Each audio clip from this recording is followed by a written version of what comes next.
লোকে কি ভাবলো আর লোকে কি করলো তা ভেবে কখনো কিছু করো না, কারণ মনে রেখো জীবনটা তোমার, কোনো লোকের না। আসসালামু আলাইকুম বন্ধুরা, সবাই কেমন আছো? আশা করি সবাই ভালো আছো। তো আজকে চলে আসলাম নতুন একটি ভিডিও নিয়ে। দেখতেই পেলেন সবাই, আমি ডিম বোনা করলাম। ডিমগুলো প্রথমে ভেজে নিলাম, তারপর বোনা করে নিলাম। আর এখন এখানে মাছ বোনা করতেছি। এগুলো হলো আমাদের বিলের পুঁটি মাছ, দেশি পুঁটি। এগুলো আজকে আমি বোনা করতেছি। তেমন ঝোল দিব না, হালকা ঝোল ঝোল করে রান্না করব। তো রান্না দেখেন, এই যে ভালো করে কষিয়ে নিচ্ছি, যেহেতু মাছগুলো ভাজি নেই তার জন্য ভালো করে কষিয়ে নিচ্ছি। এই যে দেখেন রান্না, এই যে পুঁটি মাছ রান্না শেষ। তো পুঁটি মাছ রান্নাটি কেমন হয়েছে সবাই অবশ্যই কমেন্টের মাধ্যমে জানাবেন। তারপর চলে আসলাম আরেকটি তরকারি রান্না করার জন্য।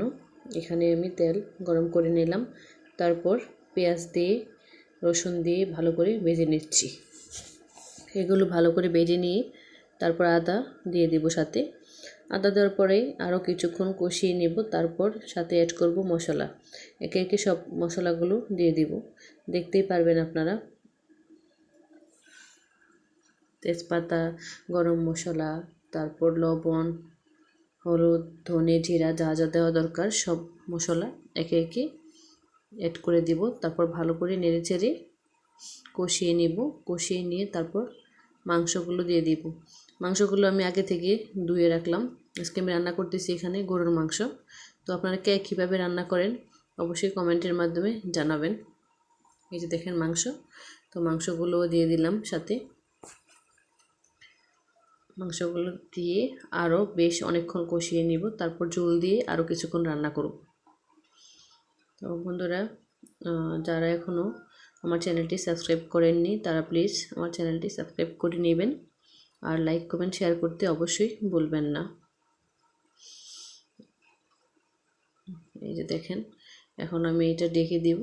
ডেকে দিয়ে বেশ কিছুক্ষণ কষিয়ে নেব, কষিয়ে তারপর ঝোল দিয়ে দেব। তো আমার ভিডিওটি কার কাছে কেমন লাগলো অবশ্যই কমেন্টের মাধ্যমে জানাবেন। আর মাংস ওইদিকে হচ্ছে, আমি এদিকে আমার মেয়ের জন্য, ছেলের জন্য মাছ ভেজে নিলাম। ওরা চাল একদম খেতে পারে না, তাই একেবারে অল্প মশলায় ওদের জন্য মাছগুলো ভেজে নিলাম। তো সবাই ভালো থাকবেন, সুস্থ থাকবেন, আর আমার পাশেই থাকবেন। আল্লাহ হাফেজ বন্ধুরা।